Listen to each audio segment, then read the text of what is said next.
கல்பாக்கம் அருகே பழமை வாய்ந்த அருள்மிகு ஸ்ரீ சூராத்தம்மன் திருக்கோவிலில் அஷ்டபந்தன மகா கும்பாபிஷேகம் சிறப்பாக நடைபெற்றது.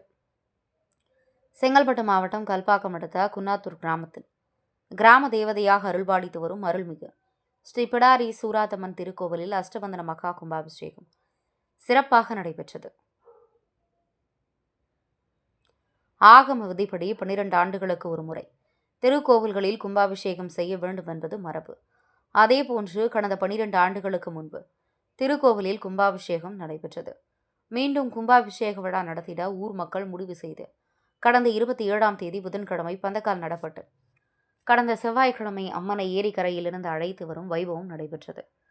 காலையாக பூஜை, நேற்று 2ஆம் கால பூஜை, கோபூஜை மற்றும் 3ஆம் கால மற்றும் 4ஆம் கால யாக பூஜை என பல்வேறு வேள்விகள் நடைபெற்று முடிந்த நிலையில் யாகசாலையிலிருந்த புனித நீர் உள்ள கலசத்தை வான வேடிக்கையுடன் மங்கள வாத்தியம் முழங்க சிவாச்சாரியார்கள் மற்றும் கோவில் தர்மகர்த்தா குழுவினர் இணைந்து புனித நீர் உள்ள கலசத்தை கொண்டு சென்று கோவில் விமான கோபுரத்துக்கு மூலவர் அருள்மிகு ஸ்ரீ சூராத்தம்மனுக்கும் புனித நீரை ஊற்றி மகா கும்பாபிஷேகம் சிறப்பாக நடைபெற்றது.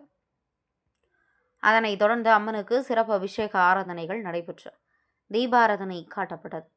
இதில் சுற்றுப்புற கிராம மக்கள் திரளாக கலந்து கொண்டு அம்மனை தரிசனம் செய்தனர்.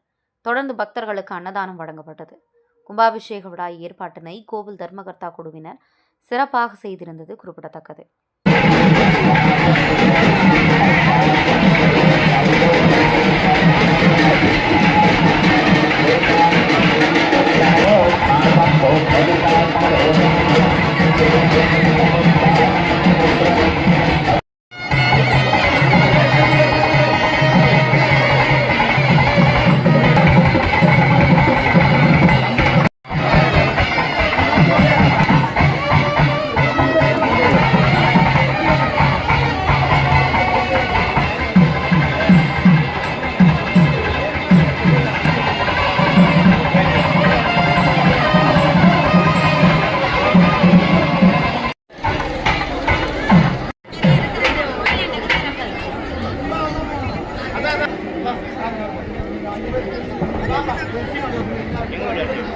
சீமான்